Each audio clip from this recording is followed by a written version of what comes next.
నమస్తే రైతు నేస్తం రైతు సోదరులకు బంధుమిత్రులకు యూట్యూబ్ ఫాలోవర్స్కు అందరికీ ఈ రైతు నేస్తం ఛానల్ తరపున శ్రీ సాయి పట్లేర్ షాప్ తరపున అందరికీ రాఖీ పౌర్ణమి శుభాకాంక్షలు తెలియజేయడం జరుగుతుంది. అన్న తమ్ములకు అక్క చెల్లెళ్ళు కట్టేటటువంటి ఈ రాఖీ రక్షాబంధన్గా ఉండి ఎలాంటి కష్టాలు వచ్చినా కానీ మేమున్నామని ఎంటుండి వాళ్ళని నడిపించేలా అక్క చెల్లెళ్ళు కానీ అన్నదమ్ములు కానీ ఉండాలని కోరుకుంటూ, అలాగే ఈ రక్షాబంధన్ యొక్క అర్థం ఇదే కాబట్టి అందరూ కలిసి కట్టుగా ఉండాలని మరోసారి కోరుకుంటూ శ్రీ సాయి పట్లేర్ అలాగే రైతు నేస్తం ఛానల్ తరఫున అందరికీ మరోసారి రాఖీ పౌర్ణమి శుభాకాంక్షలు తెలియజేయడం జరుగుతుంది. రాఖీ పండుగ గురించి తెలియజేస్తే అందరికీ, మా మిత్రులందరికీ, ఈమె మా చిన్న కూతురు, మాకు రాఖీ కట్టడం జరుగుతుంది. చూడండి,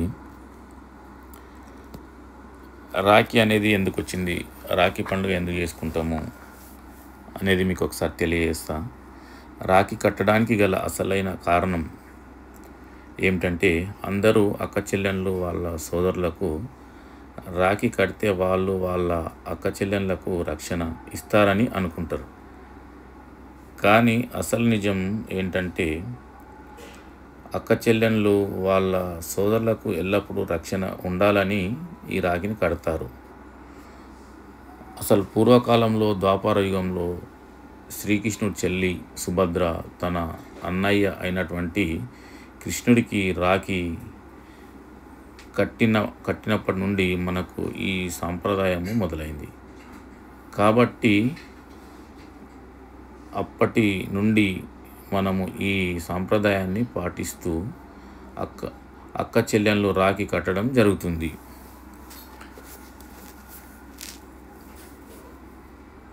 మాకు అయితే మా చిన్న కూతురు ఇద్దరికి రాఖీ కట్టడం జరుగుతుంది. మా పెద్ద కూతురు అయితే శంషాబాద్లో ఉంటుంది. ఆమె కొంచెం రాలేదు కాబట్టి మేమే అక్కడికి వెళ్తాము.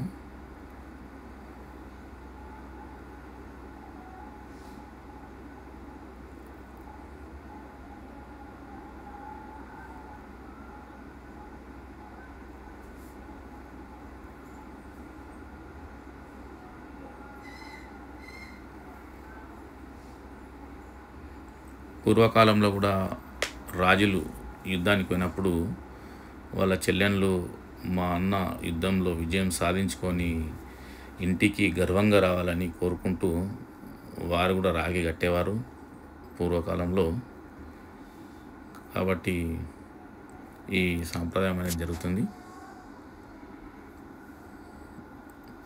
మా చిన్న కూతురు మాకు రాఖీ కట్టేందుకు ఆమె గిఫ్ట్గా డ్రెస్ తేవడం జరిగింది. మేము ఆమెకు డ్రెస్ పెడుతున్నాము.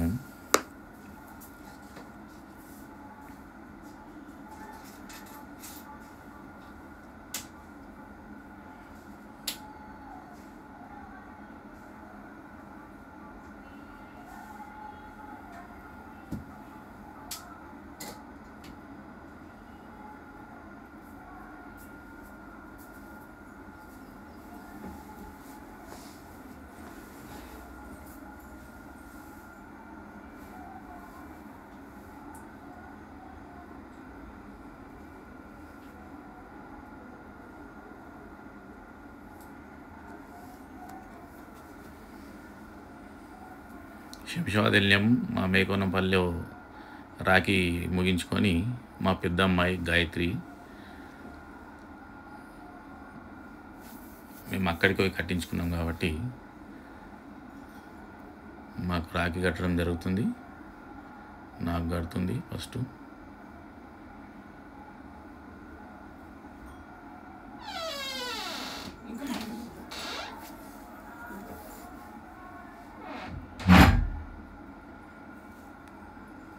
తర్వాత మా బాబు కట్టడం జరుగుతుంది.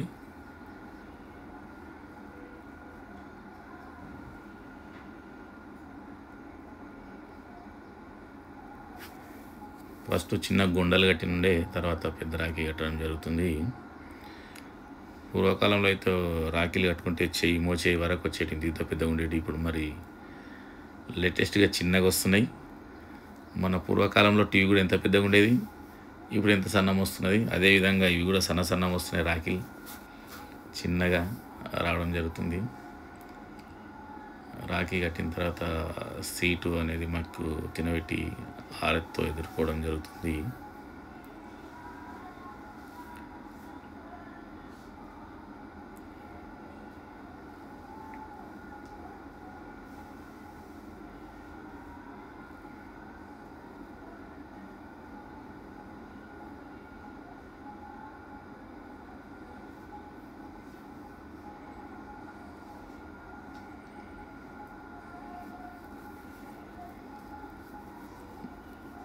బాబు అక్కడికి శంషాబాద్కి వచ్చింది కాబట్టి చిన్న అమ్మాయి ఇక్కడ కట్టలేదు వాళ్ళ అన్నకు.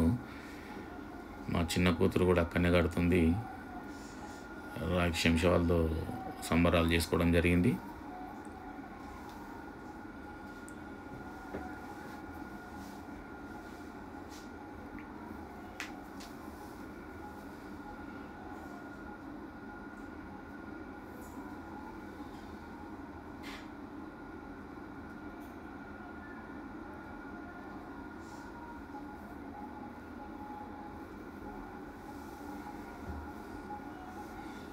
ఆమె మా మన్మరాలు నైరా, మా అల్లుడు భరత్.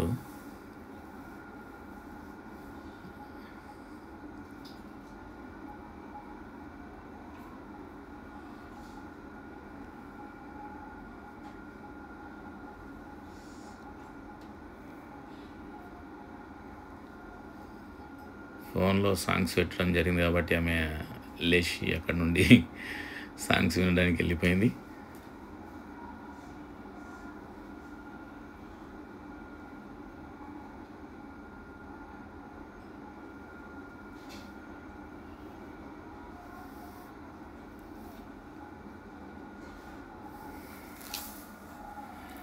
వీడియో అందరు చూడండి, అందరు చూసి షేర్ చేయండి. మిగతా వాళ్ళకు కూడా మొత్తం కట్ చేయకుండా చూడండి. నేను చెప్పిన కదా రాఖీ పౌర్ణమి అనేది ఎందుకు జరుపుకుంటున్నాం, పూర్వకాలంలో మనకి ఏ విధంగా వచ్చింది అనే విషయం మీకు తెలియజేసిన కదా. అందరు చూసినట్టయితే మీరు కూడా రాఖీ గురించి మీకు తెలియడం జరుగుతుంది, రాఖీ పండుగ ఎందుకు చేసుకుంటున్నాం అనేది. కాబట్టి మీకు అందరికీ మరోసారి చెప్తున్నా, ఎవరు కూడా కట్ చేయకుండా అందరు అయిపోయే వరకు చూడాలి వీడియో. మిగతా వాళ్ళకు కూడా షేర్ చేయండి. మా ఫాలోవర్స్ అందరికీ మరోసారి మా రైతు నేస్తం ఛానల్ తరపున రాఖీ పౌర్ణమి శుభాకాంక్షలు తెలియజేయడం జరుగుతుంది అందరికీ. జై జవాన్, జై కిసాన్.